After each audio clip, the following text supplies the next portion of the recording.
Hello students, today we are going to see about banking. So it's just an introduction going to given on the banking law and practice first unit. So here we can see that the banking is a Regulation Act of India. 1947 it's defined. It's like accepting the purpose of lending or of investing of the deposits of money from the public. That is receiving the amount from the public and making gather it in a place. Next, what the role of bank was repayable on demand.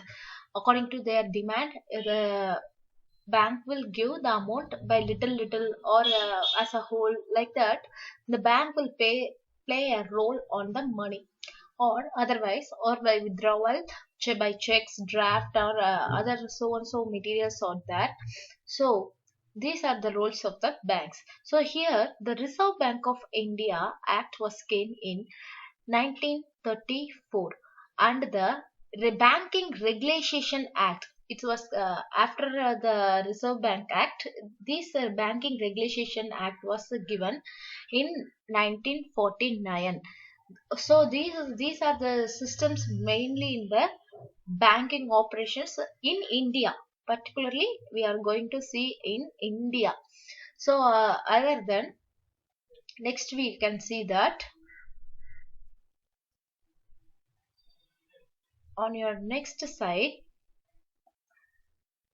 I am going to give the structures of banks in India, how it was organized, the structure of banks in India. So first of all, there is Reserve Bank of India. In this Reserve Bank of India, we are classified into three types. One is the commercial banks. Commercial banks is its motivation is always about the cash. Main thing is profit. They need profit on doing each and every transaction. So next one is the cooperative banks. It's a serviceable bank. This cooperative bank will be little friendly to the customers, and the cooperative bank interest all little bit less than the commercial bank. Actually, the commercial bank plays more and more for only for profit. So they will pay high charges will be there, and somewhat like that. It's not for a more full of service. It was a business oriented banks, but the service related is cooperative bank. Next is these development banks are run by the government for developing the industries, agricultures, like that. So it gives money, lending, and making the environment developing as soon as possible. So here we can see that the commercial banks was divided into two types. One is nationalized bank and another one is private bank. So here in the nationalized bank, for example, I can say for nationalized bank, State Bank of India.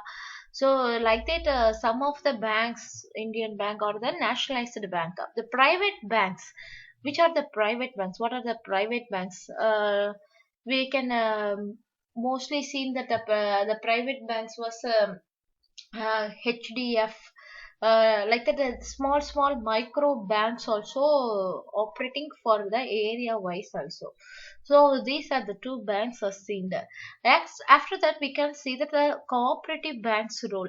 Here the cooperative banks gives credit of short term and long term.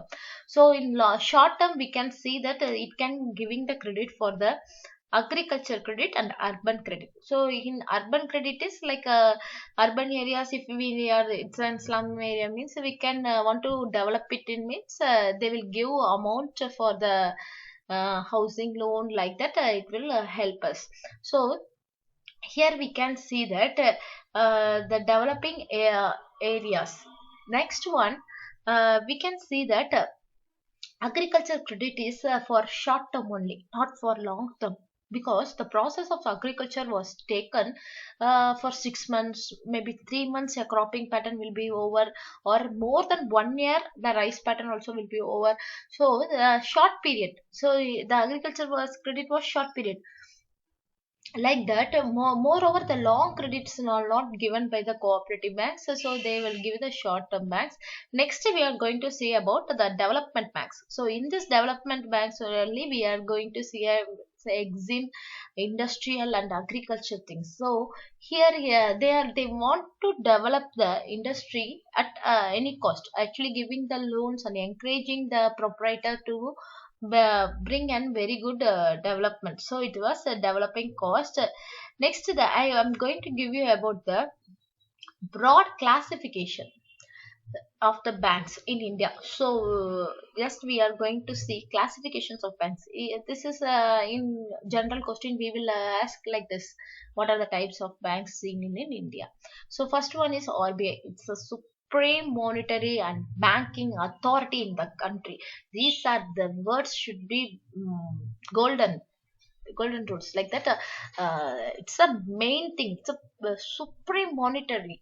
The RBI is the one of the banking authority in the country. It has all the responsibility to control the banks of the system in the country. So if RBI schedules something, and it should be followed by each and every banks. So these RBI banks are the head of all the banks. Okay, next we will see that uh, public sector banks. Already I have said the State Bank of India. It's a nationalized bank. So here we can see that the State Bank of India and its associates was eight banks, and the nationalized banks was 19 banks.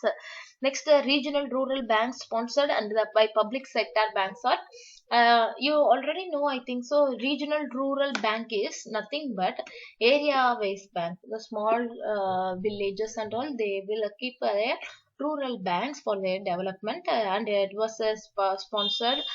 Public sector also will engage like that. We have 196 banks in the public sector banks. Actually, regional and rural banks seen in this sector. Next, private banks. Actually, in the private banks, old generation private banks are 22, and the foreign new generation private banks. It's a very important thing is the collaborations. Multinational companies and each and everything, everyone also try to HBSC banks like that. They are investing in India.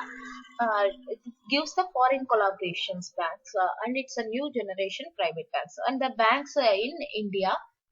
So these are there are 40 banks or private banks are seen. So next we are going to see about cooperative sector banks. These cooperative sector, already I said that the cooperative was moreover for services, and here we can see that state cooperative, central cooperative, primary agricultural credit society, land development banks, and state land development banks. So these are the classification we can see inside the cooperative bank sectors. Next we are going to see about the development banks.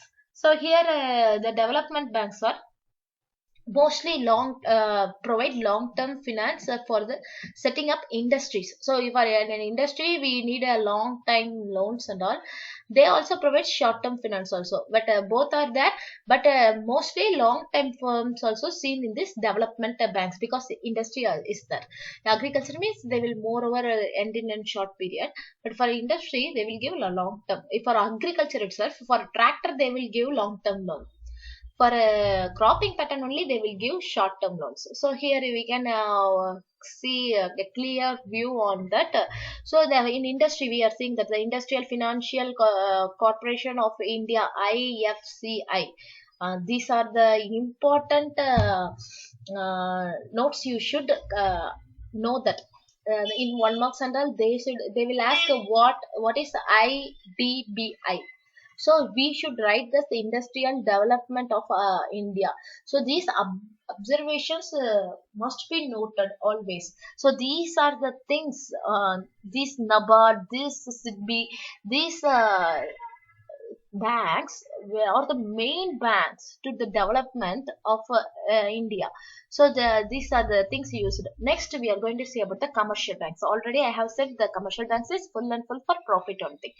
So these public sector banks, foreign banks and private banks represent the most important financial intermediary in the Indian financial system. The changing in the banking structure and control have resulted due to a wider geographical spread and deeper penetration of rural areas, higher mobilization of deposit, reallocation of bank credit to the priority activities, and lower operation autonomy for a bank management. So our what is going to say is our geographical area is wider spread up. So some of the places there are very backward rural areas also seen. In this type of situations, we should always allow many of the banks management to get a better system, but better service. So okay, the largest commercial bank in India is SBI. So the public sector commercial banks dominate the commercial banks mostly. Pathina, it is the all the commercial banks are dominated by the this public sector banks. So it the bank was always main functions, running functions is they will accept the deposits, fixed deposit or saving or current any deposit, they will accept it, and they will give loans, cash credit, call of loans like that. They will always give the amount to the flow. You can already see that they always give the credit facility more and more. And then the agency functions like collecting their receipts like that, buyers and sellers of securities, trustee, executive like that, they will always engaged with the agency functions also. So general utility functions, we can see that they will provide all ATM facilities, credit facilities, and all the services needed for the credit, I mean statements. They will give lots and lots of facilities like that. But we can see in cooperative sector how this the difference between the commercial banks and the cooperative banks. So the commercial will always engage in a good manner, but we see in this how this cooperative sector will be mingled with this. These banks plays an vital role in mobilization of savings and stimulating agriculture investment, mostly for the savings and agriculture investments. So second largest proportion, that is a 44.6% of total installation credit. Okay, so it's a very helpful and very useful for the rural peoples. So it's full and full of service. So it was divided into that state cooperative, central cooperative, and primary agriculture and credit cooperatives. We have seen this in earlier itself. So for the development purpose it was using, we can see that the industrial financial corporation was started in 1948 like that. So there are many of multi-purpose financial institutes are developed by this development bank, and their function is to the giving a good development, entrepreneurial development. So infrastructure development, promotional services, the banking service is full and full of for the development.